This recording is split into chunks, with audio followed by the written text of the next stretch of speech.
My name's Gary Mathias. I grew up in Yuba City, California, a place where everyone knows everyone else. My friends and I were close. There's Jack, serious and dependable. Ted, observant but quiet. And Bill and Jackie, who'd rather laugh through tough times.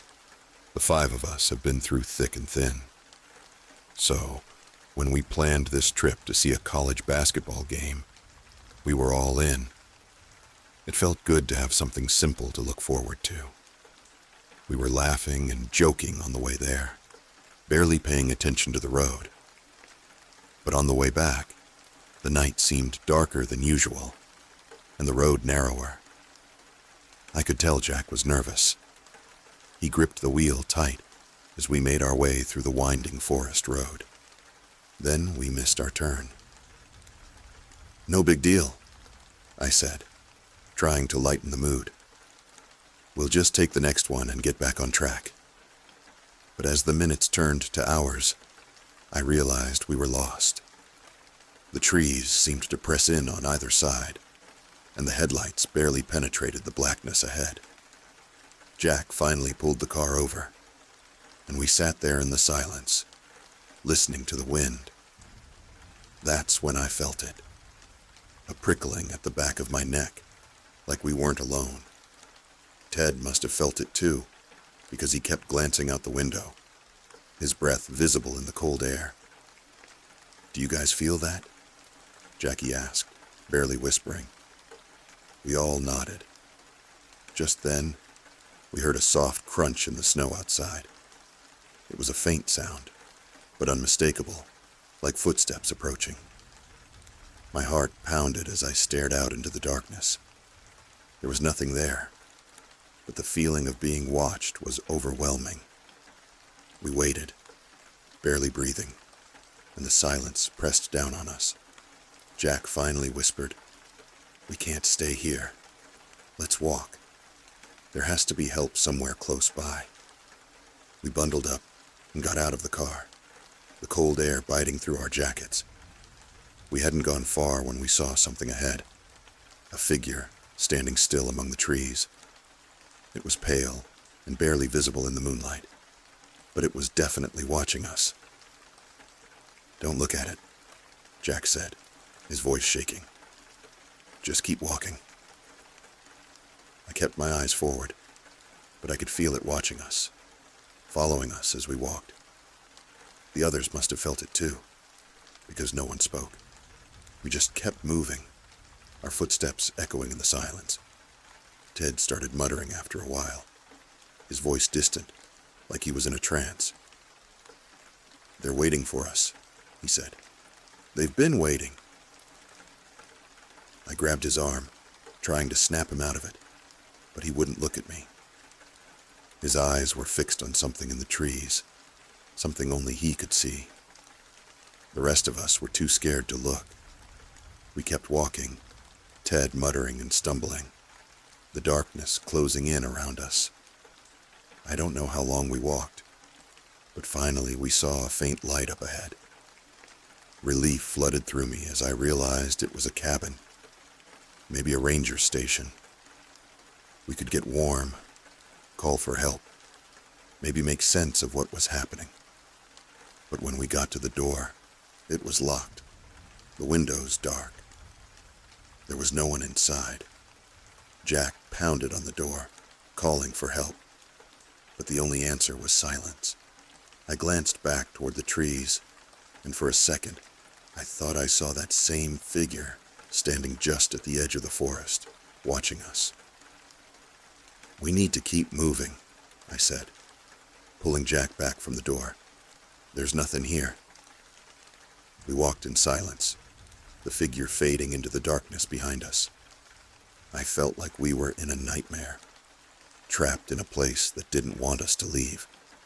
And then, Ted stopped again, his voice a whisper. "They're here," he said, his eyes wide with terror. I didn't turn around. I didn't want to see what he saw, but I could feel it. A line of shadows in the trees, watching us with unblinking eyes. They weren't human, but they weren't animals either.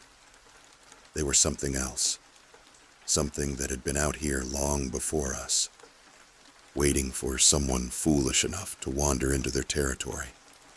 Jack grabbed my arm, pulling me forward. "We have to keep going," he whispered. "Don't look back." We walked until the sun began to rise, the light finally breaking through the trees. When I looked around, Ted was gone. I don't know when we lost him or where he went. It was like he'd been swallowed by the forest, by those shadows that followed us. We made it back to the car somehow, but none of us spoke on the drive home. I knew we'd never talk about what happened, and sometimes, when I'm alone at night, I can still hear Ted's voice, whispering in the dark, telling me that they're still out there, waiting. My name is Michael, and I'm usually skeptical when it comes to ghost stories. I didn't buy into the legends surrounding Clinton Road in New Jersey. The Dead Man's Curve, ghostly hitchhikers, phantom headlights. It's a back road with barely any traffic. And sure, the woods are thick and dark, but that's it, I thought. That night, I was driving home alone, taking a shortcut through Clinton Road. I'd driven it dozens of times, but there was something different this time. A heaviness in the air that pressed down on my chest. It was pitch dark, no streetlights, only my headlights cutting through the night. I'd just passed Dead Man's Curve when my radio suddenly cut out, leaving only the low hum of my engine and the faint sounds of the woods.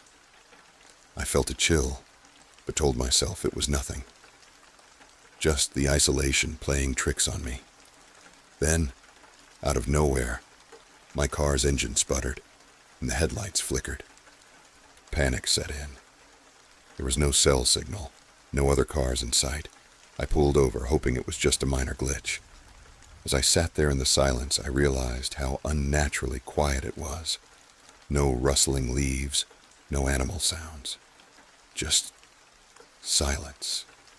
That's when I saw it. A faint, flickering light through the trees just down the road. At first, I thought it was another car, maybe someone who could help.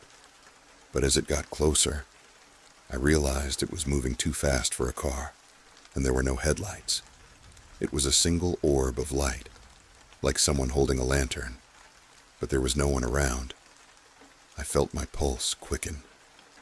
Logic told me to stay in the car, lock the doors, and wait, but curiosity got the better of me. I stepped out, keeping one foot inside, and watched as the light drifted closer. It stopped about 20 feet away from me, hanging in the air like it was watching me. "Hello?" I called out, my voice sounding strange in the heavy quiet. The light didn't move at first, but then it darted sideways, disappearing into the woods. I should have felt relieved, but instead, dread washed over me. I climbed back into the car, locking the doors, hoping the engine would start. It didn't. My breath fogged up the windows as I tried to calm myself, but then, there it was again. The light. This time, closer, right in front of my car, hovering just above the hood. My hands shook as I watched it, and then it started moving toward me, passing through the hood, through the windshield, straight toward me. I shut my eyes, and a cold wave washed over me. For a moment, I could feel it, like a presence in the car with me. Then, just as suddenly, it was gone. I took a shaky breath and tried the ignition. This time, the engine roared to life. I didn't look back as I sped off down Clinton Road, and I don't plan on ever driving that way again, because I know something followed me that night, and whatever it was, it's still out there, waiting for the next driver to come along. I'm Alyssa, and though I've always enjoyed solo road trips, this one night on Route 44 in Rhode Island changed that. I'd heard the stories about the phantom hitchhiker that haunted the road, a man in a plaid shirt who supposedly appears by the roadside, only to vanish if you pull over. But it's just a legend, right? It was late, around 1 a.m., when I found myself driving that stretch of road. I was tired, with only the sounds of my car and the faint hum of the radio keeping me company. There wasn't a car in sight, just dark woods on either side of the road, stretching out endlessly. I was almost halfway through the route when I saw him, a man standing by the side of the road, illuminated by my headlights.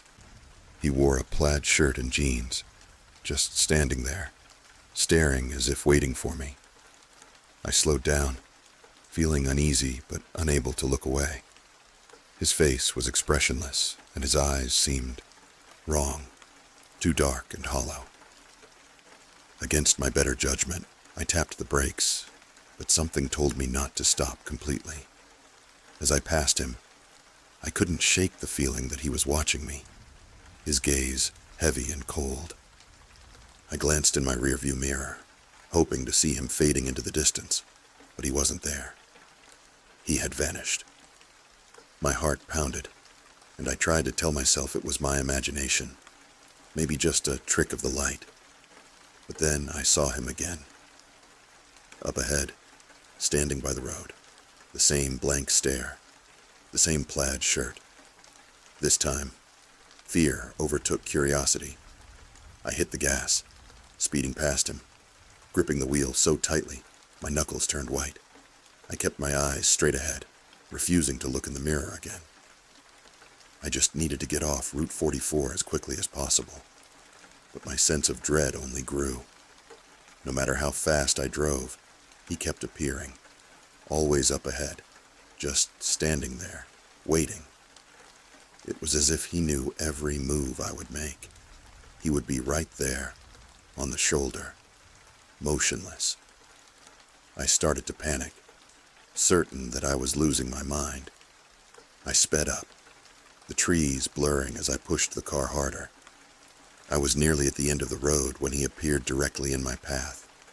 Standing in the middle of the lane, I slammed on the brakes, skidding to a halt, and for a split second I thought I'd hit him.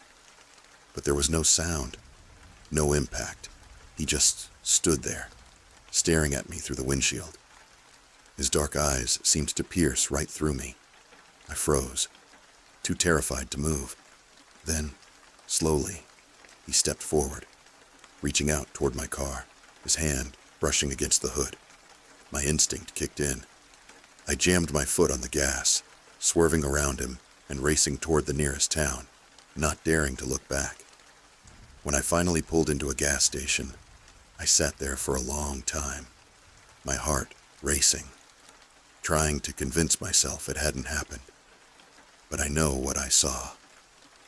And to this day, every time I drive at night, I feel like I'm being watched, like he's just around the next bend, waiting for me to come back.